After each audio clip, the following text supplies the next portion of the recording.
Sabe, tem uma coisa fascinante em alguns textos antigos. Uma tensão poderosa entre um julgamento que parece super severo e uma esperança que redime tudo.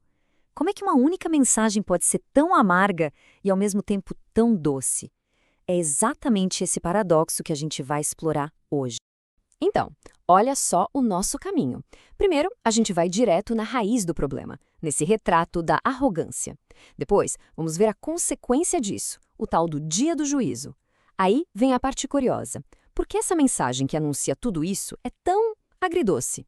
E para fechar, a gente vai descobrir como, no meio desse caos todo, nasce um cântico de esperança. Vamos lá?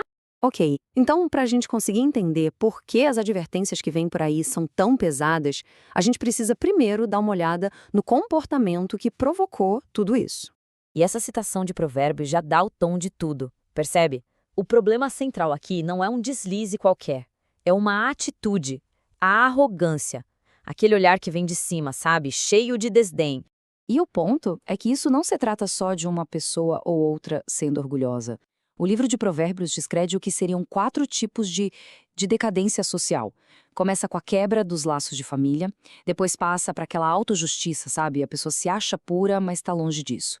Daí a coisa piora, com a exploração dos mais vulneráveis, e por fim a tal da arrogância que contamina tudo. Ou seja, é um problema que se espalhou, é sistêmico. E quando você junta esse orgulho todo com injustiça social, o que acontece? Cria um clima de complacência. As pessoas começam a achar que podem fazer o que quiserem, que não vai dar em nada. E é exatamente nesse ponto que a figura do profeta Sofonias entra em cena, para mostrar que existe sim uma causa e um efeito, e que uma intervenção está a caminho. E toda essa arrogância, claro, leva a uma consequência que a profecia descreve como inevitável. Agora a gente entra num território mais pesado, o do dia do acerto de contas. E esse conceito é fundamental aqui. O dia do Senhor, como Sofonias descreve, não é um dia comum no calendário, claro. Para a mentalidade da época era o momento de virada, quando a justiça divina intervinha na história de um jeito bem dramático para colocar ordem na casa. E a descrição desse dia é intensa. Sofonias não economiza nas palavras para passar a gravidade da situação. Ele começa dizendo que é um dia de indignação, uma fúria contra toda a injustiça que se acumulou. Depois ele continua. Um dia de tribulação e de angústia. Um sofrimento profundo, sem ter para onde correr. A imagem fica ainda mais sombria. Um dia de escuridão e de trevas. Quase como um blackout que apaga não só a luz, mas também a esperança. E por fim, tudo termina com o som de trombeta e grito de guerra. É uma sequência muito forte, que deixa bem claro, desse evento não tem escapatória. Certo, a mensagem é duríssima, isso a gente já entendeu. Mas como será que é receber e ter que transmitir algo assim?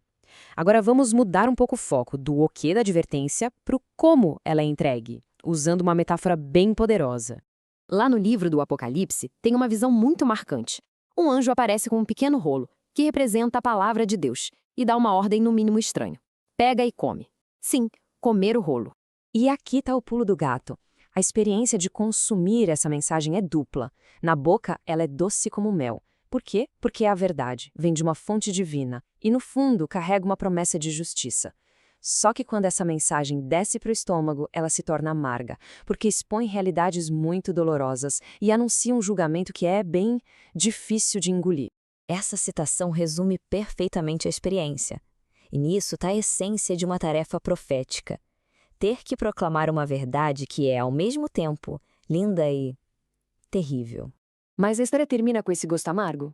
De jeito nenhum. Na verdade, a parte amarga da mensagem é um meio para se chegar a um fim. Vamos agora para a nossa última parte para ver como, dessa purificação pelo julgamento, nasce uma bela canção de esperança.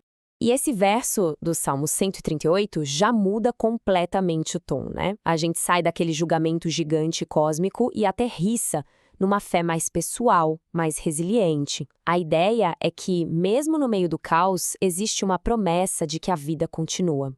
Então, o ponto crucial é este. O dia do Senhor, mesmo sendo descrito de forma tão assustadora por Sofonias, não tinha como objetivo a aniquilação total. Era para ser um ato de purificação, sabe? Algo necessário para limpar o terreno e abrir caminho para um futuro justo, restaurado. E essa esperança não é uma coisa vaga, ela é bem concreta. Sofonias lista as promessas. Os arrogantes que causaram todo o problema vão ser removidos. O que vai sobrar? Um povo humilde. Os que eram marginalizados, os coxos e desterrados, são resgatados. A vergonha deles vira motivo de honra. E, talvez o mais importante, a promessa de uma presença divina constante ali, no meio do povo. E é aqui que a gente entende o objetivo final daquela mensagem agridoce. A história não termina na escuridão e na batalha, mas com essa imagem de alegria, de salvação. A amargura do julgamento, no fim das contas, leva à doçura da restauração. E isso tudo nos deixa com uma pergunta para refletir. Quando a gente se depara com uma verdade que é um aviso e uma promessa ao mesmo tempo, qual parte a gente tende a ouvir com mais força? A resposta talvez diga muito sobre como a gente enxerga o mundo.